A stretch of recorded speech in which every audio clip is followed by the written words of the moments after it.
सूर्यकवचं ध्यानम् उदयाचलमागत्य वेदरूपमनामयं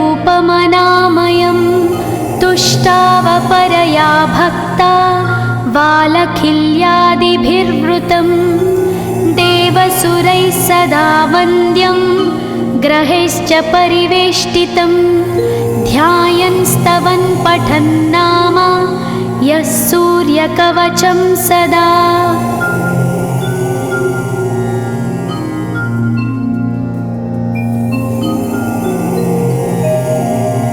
कवचं गृणिः पातु शिरोदेशं सूर्यः पालं च पातु मे आदित्यो लोचने पातु श्रुतिपातः प्रभाकरः घ्राणं पातु सदा भानो अर्क पातु तथा।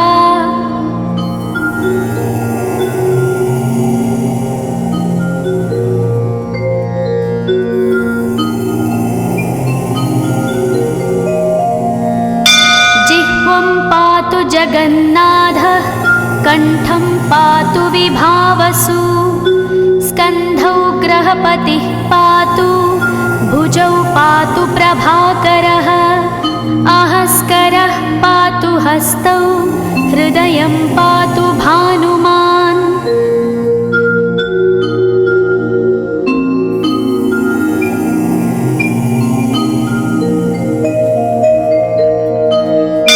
मध्यं च पातु सप्ताश्वो नाभिं पातु नभोमणिः द्वादशात्मा कटिं पातु सविता पातु सक्तिनी ऊरू पातु सुरश्रेष्ठो जानुनी पातु भास्करः जङ्घे पातु च मार्ताण्डो गुल्फौ पातु त्विषाम्पतिः।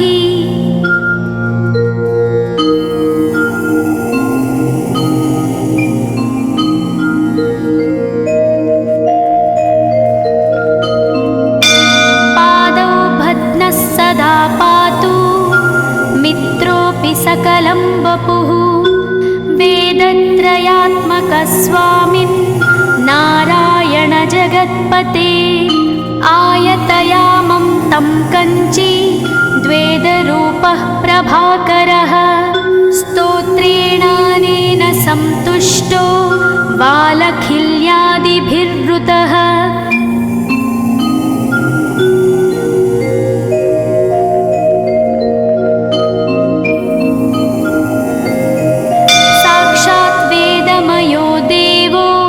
रथारूढः समागतः तं दृष्ट्या सहस्तोत्थाय दण्डवत् प्रणमन् भुवि कृताञ्जलिपुटो भूत्वा सूर्यस्याग्रे स्तुवत्तदा वेदमूर्तिः महाभागो ज्ञानदृष्टिर्विचार्य च ब्रह्मणा स्थापितं पूर्वं यथा यमाविवर्जितम्।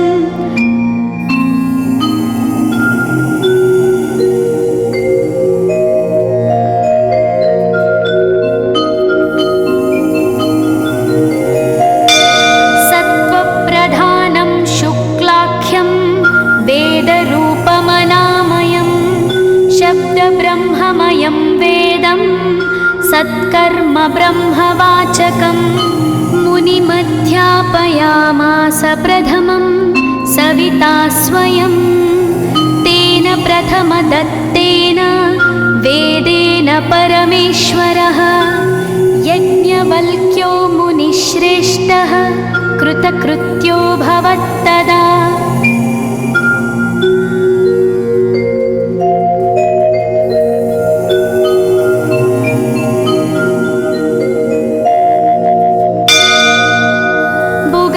सकलान् वेदान् ज्ञातवान् सूर्यसन्निधौ इदं स्तोत्रं महापुण्यं पवित्रं पापनाशनं यः पठेच्छृणुयाद्वापि सर्वपापैः प्रमुच्यते वेदार्थज्ञानसम्पन्नः सूर्यलोकमवाप्नुयात्।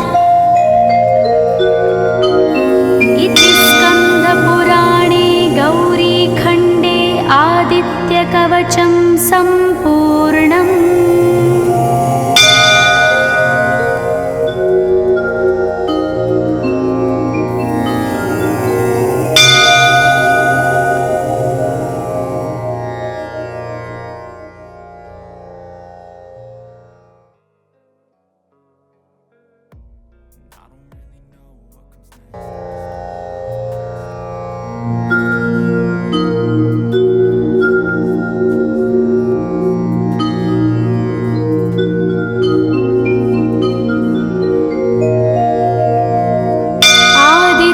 कवचं ध्यानम् उदयाचलमागत्य वेदरूपमनामयं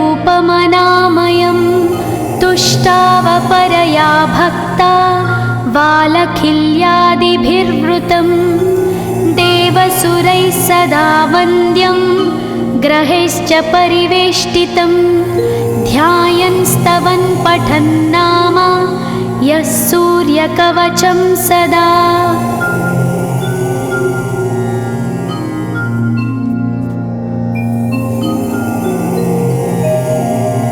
कवचं गृणिः पातु शिरोदेशं सूर्यः पालं च पातु मे आदित्यो लोचने पातु श्रुतिपातः प्रभाकरः घ्राणं पातु सदा भानो अर्कपातु तथा।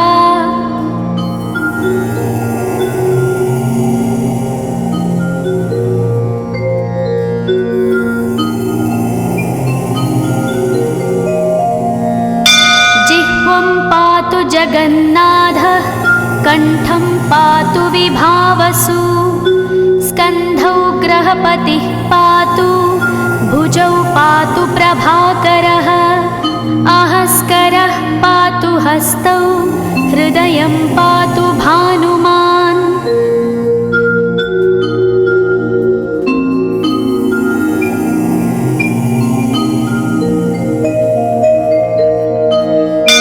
मध्यं च पातु सप्ताश्वो नाभिं पातु नभोमणिः द्वादशात्मा कटिं पातु सविता पातु सक्तिनी ऊरू पातु सुरश्रेष्ठो जानुनी पातु भास्करः जङ्घे पातु च मार्ताण्डो गुल्फौ पातु त्विषाम्पतिः।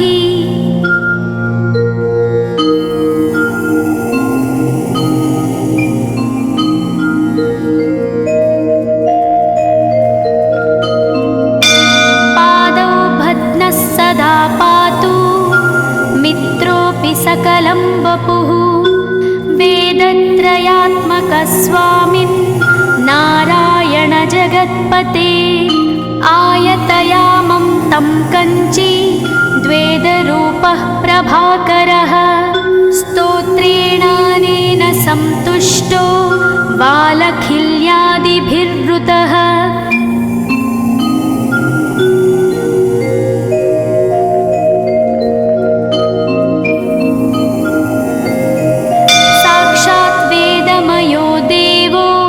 रथारूढः समागतः तं दृष्ट्या सहस्तोत्थाय दण्डवत् प्रणमन् भुवि कृताञ्जलिपुटो भूत्वा सूर्यस्याग्रे स्तुवत्तदा वेदमूर्तिः महाभागो ज्ञानदृष्टिर्विचार्य च ब्रह्मणा स्थापितं पूर्वं यथा यमाविवर्जितम्।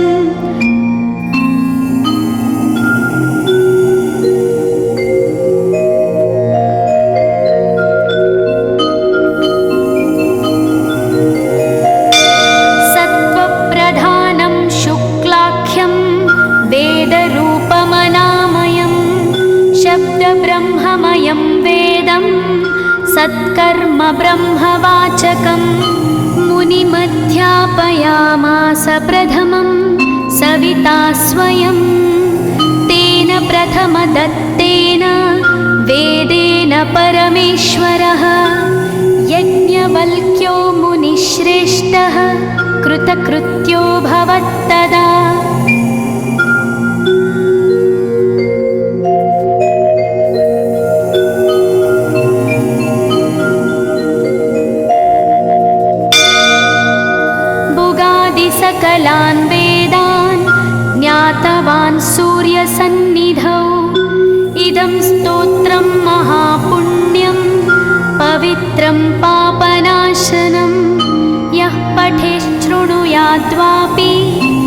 सर्वपापैः प्रमुच्यते।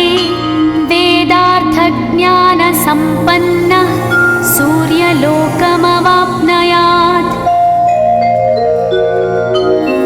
इति स्कन्दपुराणे गौरीखण्डे आदित्यकवचं सम्पूर्णम्।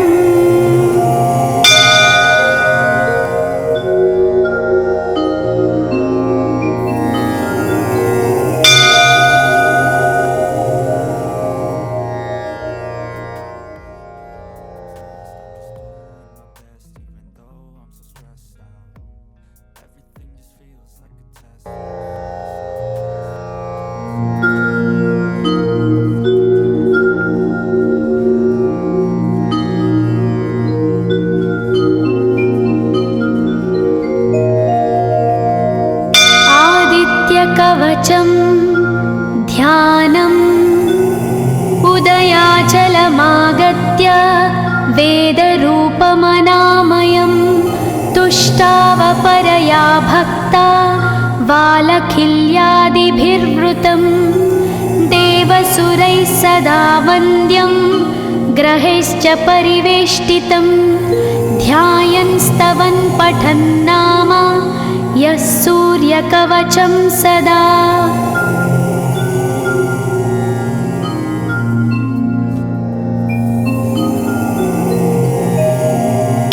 कवचं गृणिः पातु शिरोदेशं। सूर्यः पालं च पातु मे। आदित्यो लोचने पातु श्रुतिपातः प्रभाकरः। घ्राणं पातु सदा भानो अर्कपातु तथा।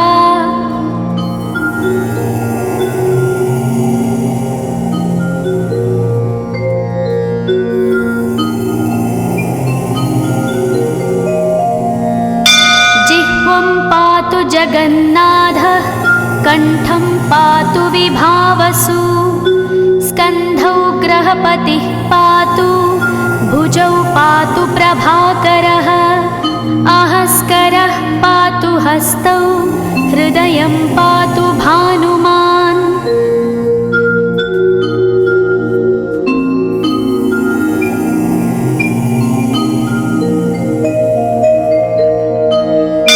मध्यं च पातु सप्ताश्वो नाभिं पातु नभोमणिः। द्वादशात्मा कटिं पातु सविता पातु सक्तिनी। ऊरू पातु सुरश्रेष्ठो जानुनी पातु भास्करः। जङ्घे पातु च मार्ताण्डो गुल्फौ पातु त्विषाम्पतिः।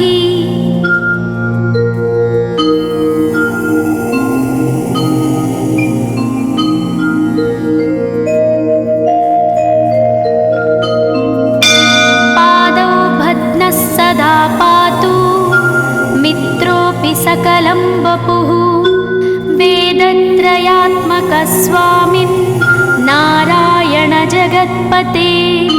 आयतयामं तं कञ्ची द्वेदरूपः प्रभाकरः। स्तोत्रेणानेन सन्तुष्टो वालखिल्यादिभिर्वृतः।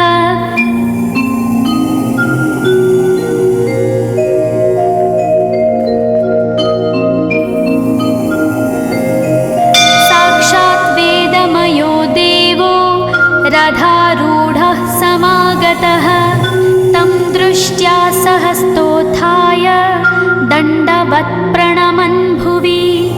कृताञ्जलिपुटो भूत्वा सूर्यस्याग्रे स्तुवत्तदा। वेदमूर्तिः महाभागो ज्ञानदृष्टिर्विचार्य च ब्रह्मणा स्थापितं पूर्वं यथा यमाविवर्जितम्।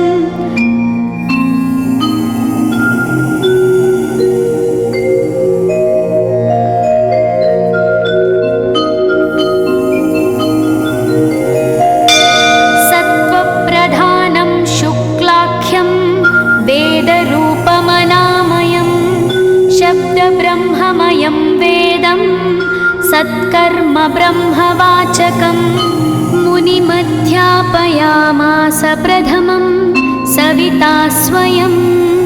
तेन प्रथमदत्तेन वेदेन परमेश्वरः यज्ञवल्क्यो मुनिश्रेष्ठः कृतकृत्यो भवत्तदा।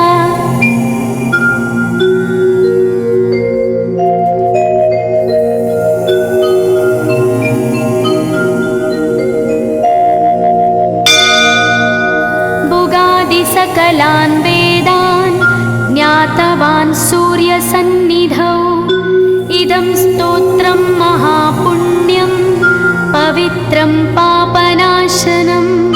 यः पठेच्छृणुयाद्वापि सर्वपापैः प्रमुच्यते। वेदार्थज्ञानसम्पन्नः सूर्यलोकमवाप्नुयात्।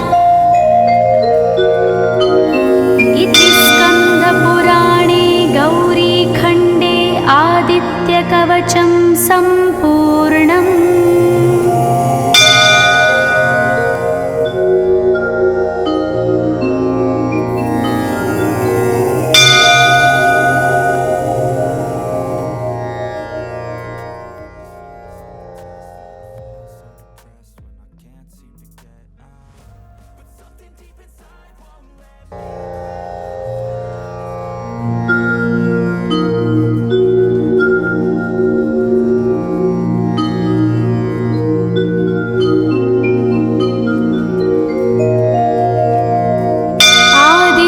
कवचं ध्यानम्। उदयाचलमागत्य वेदरूपमनामयं। तुष्टावपरया भक्ता वालखिल्यादिभिर्वृतं। देवसुरैः सदा वन्द्यं ग्रहैश्च परिवेष्टितं। ध्यायन् स्तवन् पठन् नाम यः सूर्यकवचं सदा।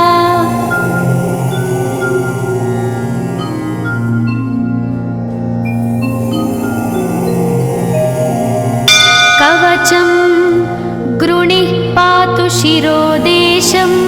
सूर्यः पालं च पातु मे।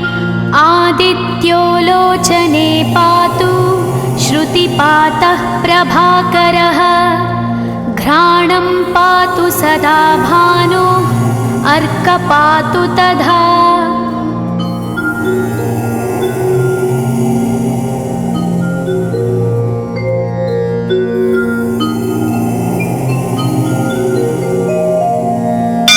जिह्वं पातु जगन्नाथः कण्ठं पातु विभावसु।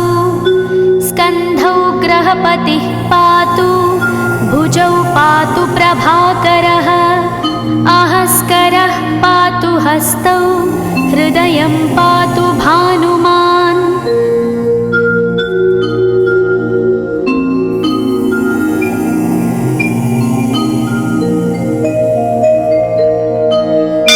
मध्यं च पातु सप्ताश्वो नाभिं पातु नभोमणिः। द्वादशात्मा कटिं पातु सविता पातु सक्तिनी।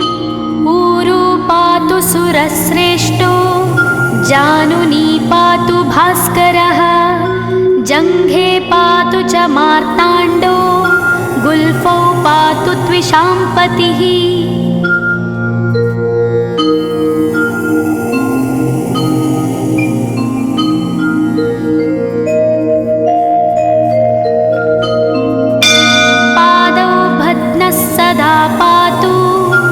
मित्रोऽपि सकलं वपुः। वेदत्रयात्मकस्वामिन् नारायण जगत्पते। आयतयामं तं कञ्ची द्वेदरूपः प्रभाकरः। स्तोत्रेणानेन सन्तुष्टो वालखिल्यादिभिर्वृतः।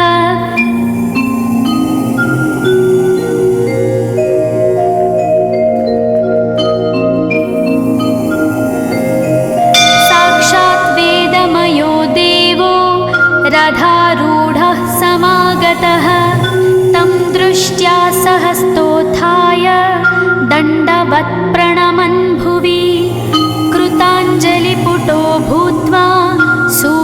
व्याघ्रेस्तु वत्तदा वेदमूर्तिः महाभागो ज्ञानदृष्टिर्विचार्य च ब्रह्मणा स्थापितं पूर्वं यथा यमाविवर्जितम्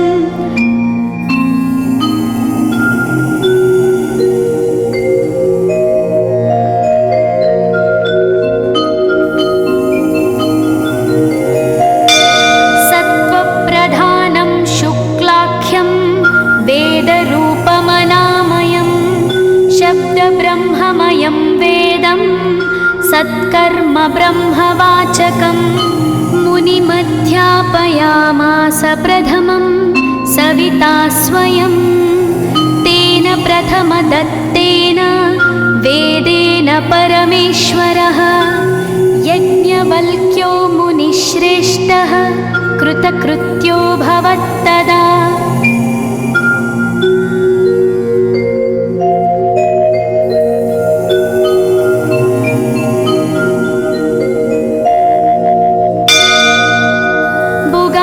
सकलान् वेदान् ज्ञातवान् सूर्यसन्निधौ इदं स्तोत्रं महापुण्यं पवित्रं पापनाशनं यः पठेच्छृणुयाद्वापि सर्वपापैः प्रमुच्यते वेदार्थज्ञानसम्पन्नः सूर्यलोकमवाप्नुयात् इति स्कन्दपुराणे गौरीखण्डे आदित्यकवचं सम्पूर्णम्।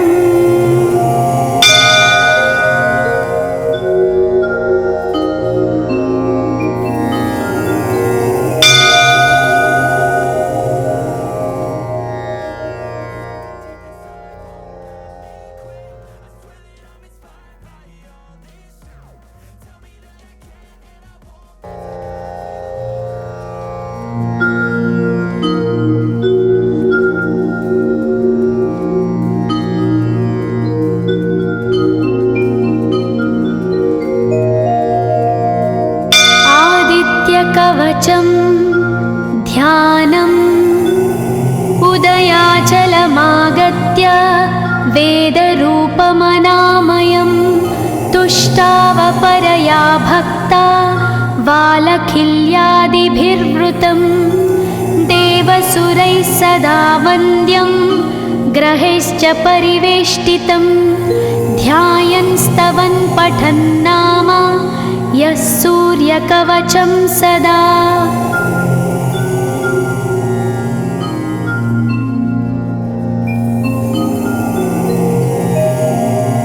कवचं गृणिः पातु शिरोदेशं सूर्यः पालं च पातु मे आदित्यो लोचने पातु श्रुतिपातः प्रभाकरः घ्राणं पातु सदा भानो अर्क पातु तथा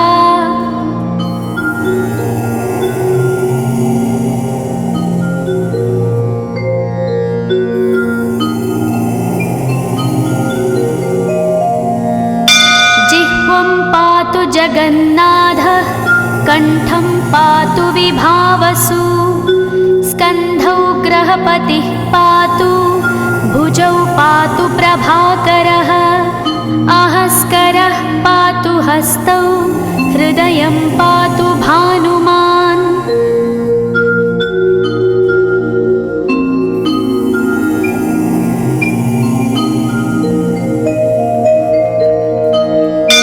मध्यं च पातु सप्ताश्वो नाभिं पातु नभोमणिः द्वादशात्मा कटिं पातु सविता पातु सक्तिनी ऊरू पातु सुरश्रेष्ठो जानुनी पातु भास्करः जङ्घे पातु च मार्ताण्डो गुल्फौ पातु त्विषाम्पतिः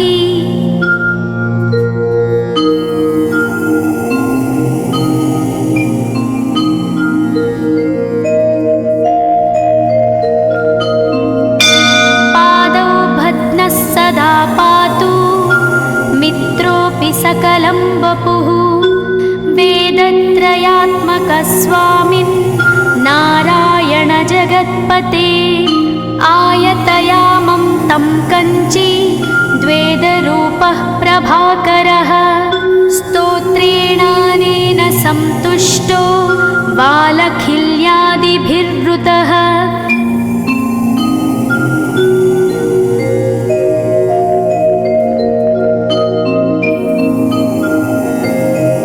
साक्षात् वेदमयो देवो रथारूढः समागतः तं दृष्ट्या सहस्तोत्थाय दण्डवत् प्रणमन् भुवि कृताञ्जलिपुटो भूत्वा सूर्यस्याग्रे स्तुवत्तदा वेदमूर्तिः महाभागो ज्ञानदृष्टिर्विचार्य च ब्रह्मणा स्थापितं पूर्वं यथा यमाविवर्जितम्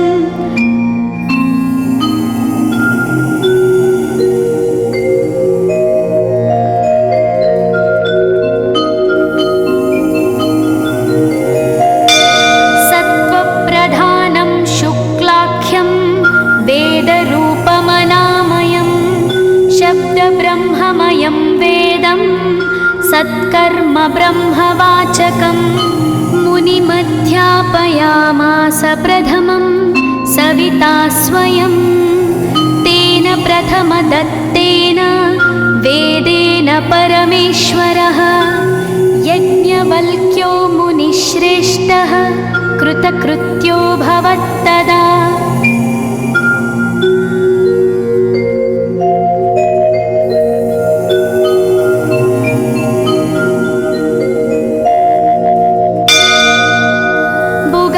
सकलान् वेदान् ज्ञातवान् सूर्यसन्निधौ इदं स्तोत्रं महापुण्यं पवित्रं पापनाशनं यः पठेच्छृणुयाद्वापि सर्वपापैः प्रमुच्यते वेदार्थज्ञानसम्पन्नः सूर्यलोकमवाप्नुयात्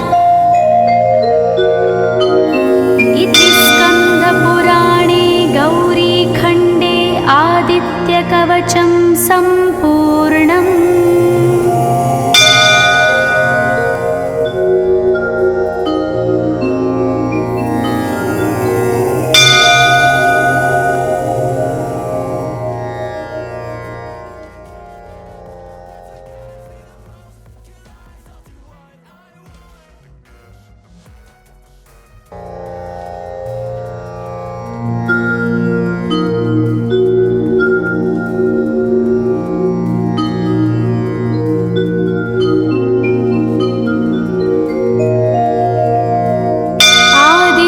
कवचं ध्यानम् उदयाचलमागत्य वेदरूपमनामयं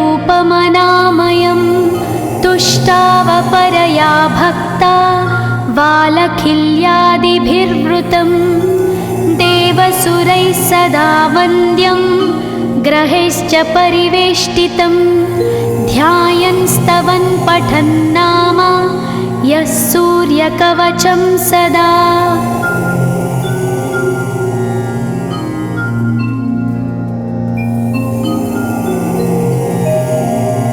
कवचं गृणिः पातु शिरोदेशं सूर्यः पालं च पातु मे आदित्यो लोचने पातु श्रुतिपातः प्रभाकरः घ्राणं पातु सदा भानो अर्कपातु तथा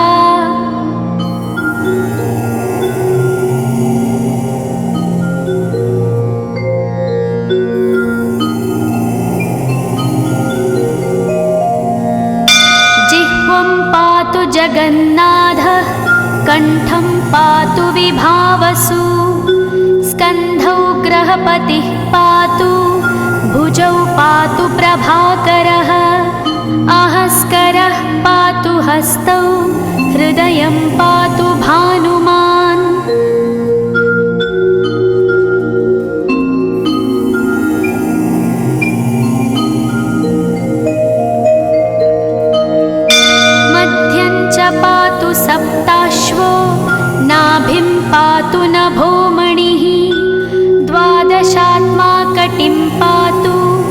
सविता पातु सक्तिनी ऊरू पातु सुरश्रेष्ठो जानुनी पातु भास्करः जङ्घे पातु च मार्ताण्डो गुल्फौ पातु त्विषाम्पतिः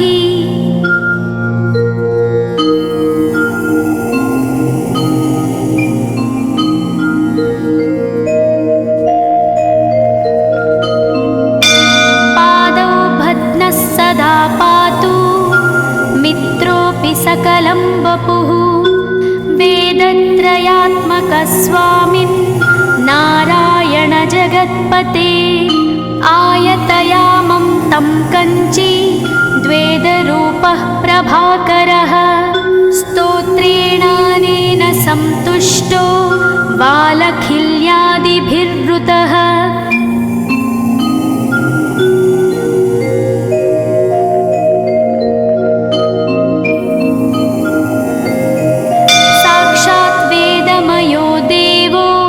रथारूढः समागतः तं दृष्ट्या सहस्तोत्थाय दण्डवत् प्रणमन् भुवि कृताञ्जलिपुटो भूत्वा सूर्यस्याग्रे स्तुवत्तदा वेदमूर्तिः महाभागो ज्ञानदृष्टिर्विचार्य च ब्रह्मणा स्थापितं पूर्वं यथा यमाविवर्जितम्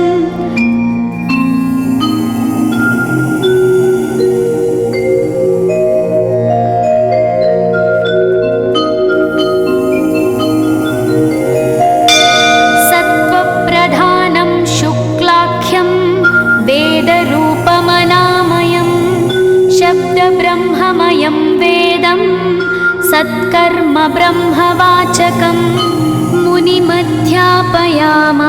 प्रथमं सविता स्वयं तेन प्रथमदत्तेन वेदेन परमेश्वरः यज्ञवल्क्यो मुनिश्रेष्ठः कृतकृत्यो भवत्तदा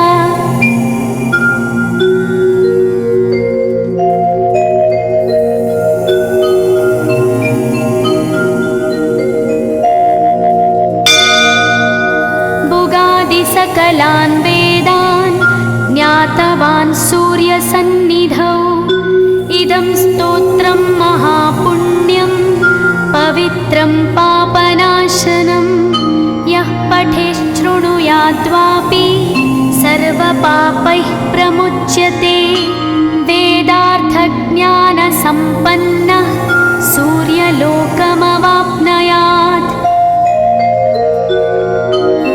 इति स्कन्दपुराणे गौरीखण्डे आदित्यकवचं सम्पूर्णम्।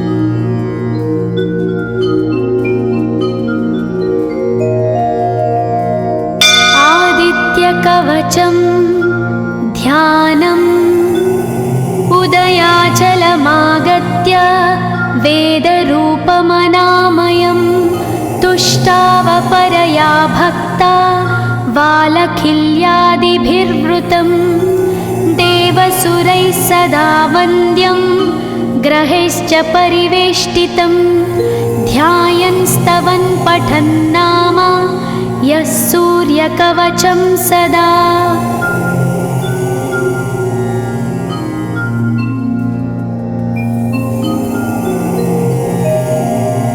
कवचं गृणिः पातु शिरोदेशं सूर्यः पालं च पातु मे आदित्यो लोचने पातु श्रुतिपातः प्रभाकरः घ्राणं पातु सदा भानो अर्कपातु तथा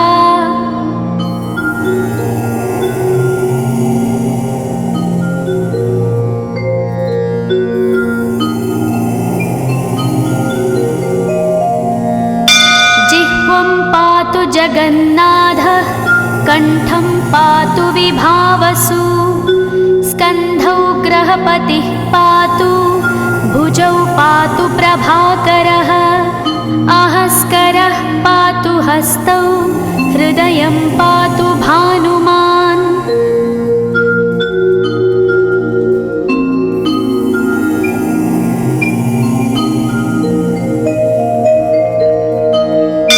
मध्यं च पातु सप्ताश्वो नाभिं पातु नभोमणिः द्वादशात्मा कटिं पातु सविता पातु सक्तिनी ऊरू पातु सुरश्रेष्ठो जानुनी पातु भास्करः जङ्घे पातु च मार्ताण्डो गुल्फौ पातु त्विषाम्पतिः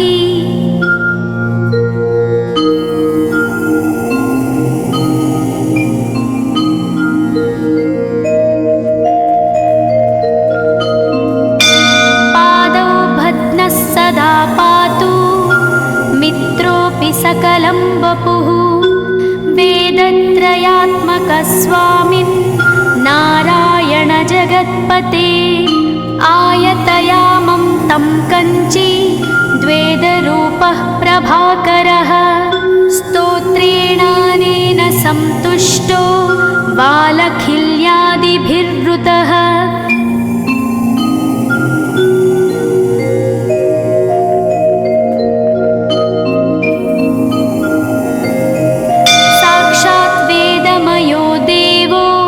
रथारूढः समागतः तं दृष्ट्या सहस्तोत्थाय दण्डवत् प्रणमन् भुवि कृताञ्जलिपुटो भूत्वा सूर्यस्याग्रे स्तुवत्तदा वेदमूर्तिः महाभागो ज्ञानदृष्टिर्विचार्य च ब्रह्मणा स्थापितं पूर्वं यथा यमाविवर्जितम्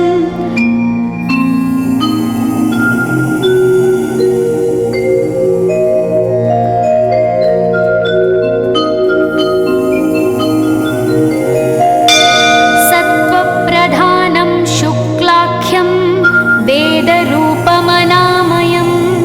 शब्दब्रह्ममयं वेदं सत्कर्म ब्रह्मवाचकम् मुनिमध्यापयामास प्रथमं सविता स्वयं तेन प्रथमदत्तेन वेदेन परमेश्वरः यज्ञवल्क्यो मुनिश्रेष्ठः कृतकृत्यो भवत्तदा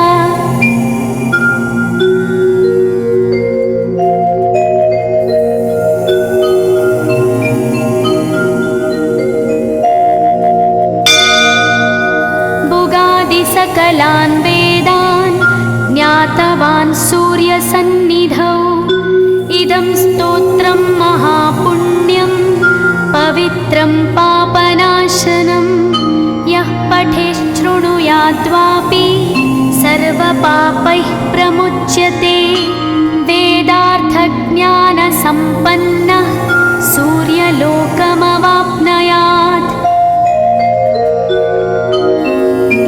स्कन्दपुराणे गौरीखण्डे आदित्यकवचं सम्पूर्णम्।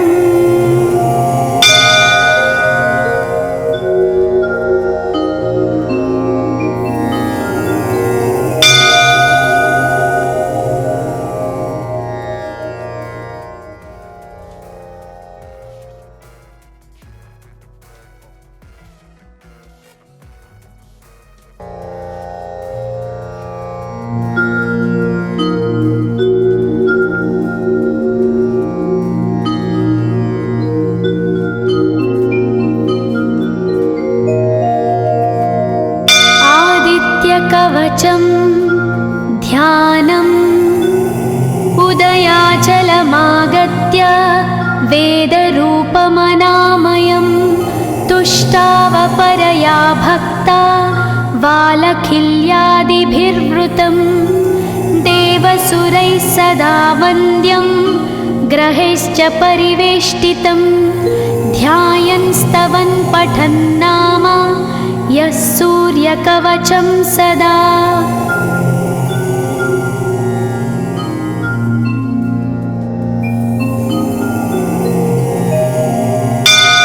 वाचं गृणिः पातु शिरोदेशं सूर्यः पालं च पातु मे आदित्यो लोचने पातु श्रुतिपातः प्रभाकरः घ्राणं पातु सदा भानो अर्कः पातु तथा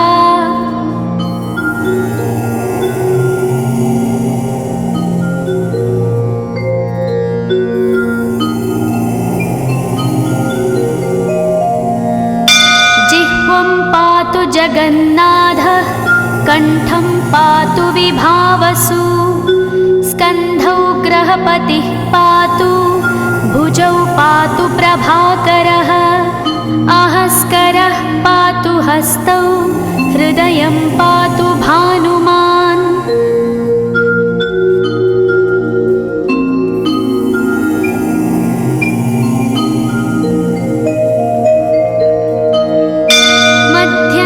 पातु सप्ताश्वो नाभिं पातु नभोमणिः द्वादशात्मा कटिं पातु सविता पातु सक्तिनी ऊरू पातु सुरश्रेष्ठो जानुनी पातु भास्करः जङ्घे पातु च मार्ताण्डो गुल्फौ पातु त्विषाम्पतिः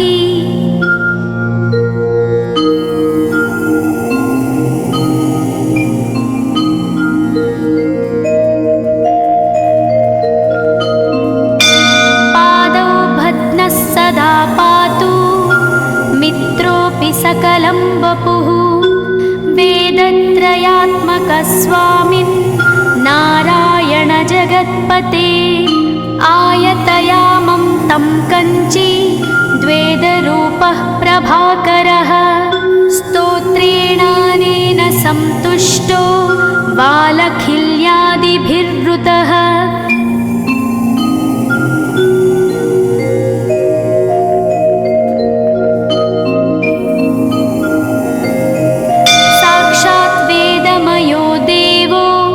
रथारूढः समागतः तं दृष्ट्या सहस्तोत्थाय दण्डवत् प्रणमन् भुवि कृताञ्जलिपुटो भूत्वा सूर्यस्याग्रे स्तुवत्तदा वेदमूर्तिः महाभागो ज्ञानदृष्टिर्विचार्य च ब्रह्मणा स्थापितं पूर्वं यथा यमाविवर्जितम्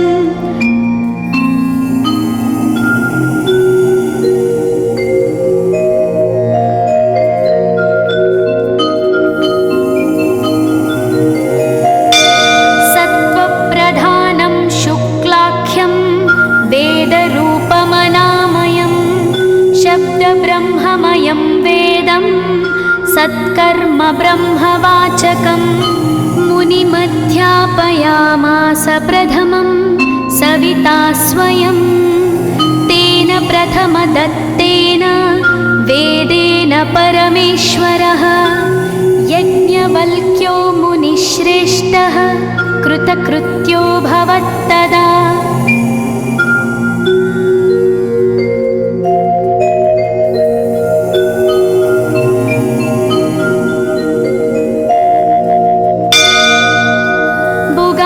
सकलान् वेदान् ज्ञातवान् सूर्यसन्निधौ इदं स्तोत्रं महापुण्यं पवित्रं पापनाशनं यः पठेच्छृणुयाद्वापि सर्वपापैः प्रमुच्यते वेदार्थज्ञानसम्पन्नः सूर्यलोकमवाप्नुयात् इति स्कन्दपुराणे गौरीखण्डे आदित्यकवचं सम्पूर्णम्।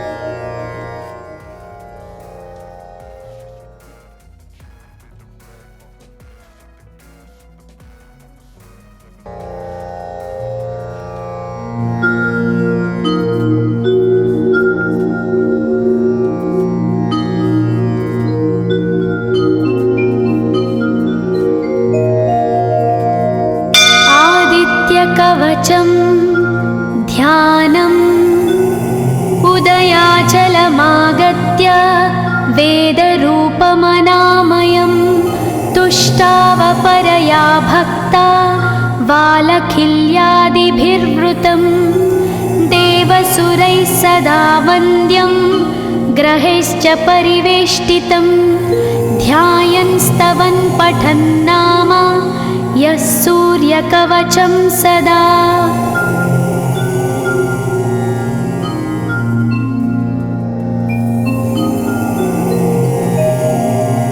कवचं गृणिः पातु शिरोदेशं सूर्यः पालं च पातु मे आदित्यो लोचने पातु श्रुतिपातः प्रभाकरः घ्राणं पातु सदा भानो अर्कपातु तथा।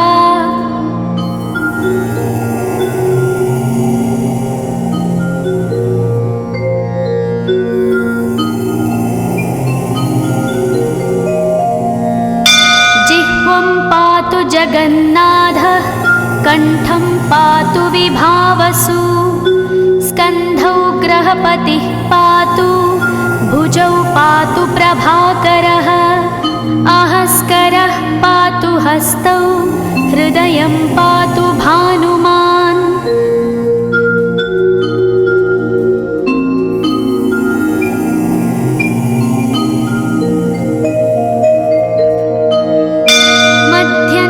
पातु सप्ताश्वो नाभिं पातु नभोमणिः द्वादशात्मा कटिं पातु सविता पातु सक्तिनी ऊरू पातु सुरश्रेष्ठो जानुनी पातु भास्करः जङ्घे पातु च मार्ताण्डो गुल्फौ पातु त्विषाम्पतिः।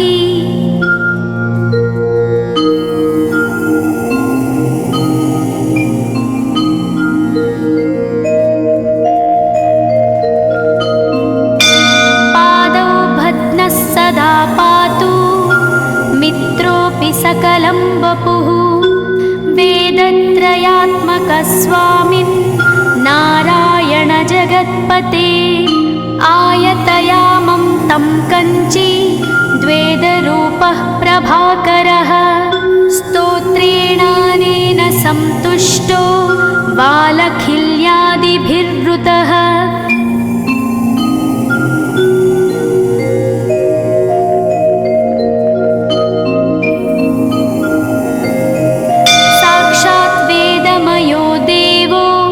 रथारूढः समागतः तं दृष्ट्या सहस्तोत्थाय दण्डवत् प्रणमन् भुवि कृताञ्जलिपुटो भूत्वा सूर्यस्याग्रे स्तुवत्तदा वेदमूर्तिः महाभागो ज्ञानदृष्टिर्विचार्य च ब्रह्मणा स्थापितं पूर्वं यथा यमाविवर्जितम्।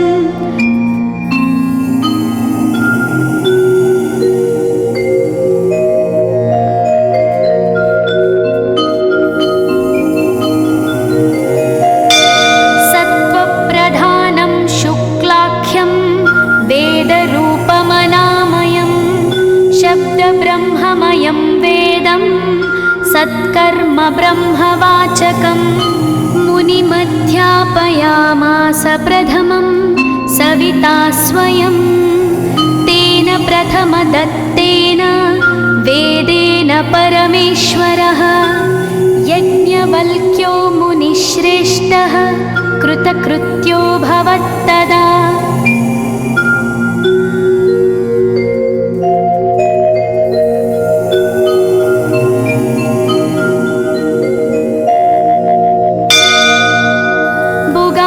सकलान् वेदान् ज्ञातवान् सूर्यसन्निधौ इदं स्तोत्रं महापुण्यं पवित्रं पापनाशनं यः पठेच्छृणुयाद्वापि सर्वपापैः प्रमुच्यते वेदार्थज्ञानसम्पन्नः सूर्यलोकमवाप्नुयात्।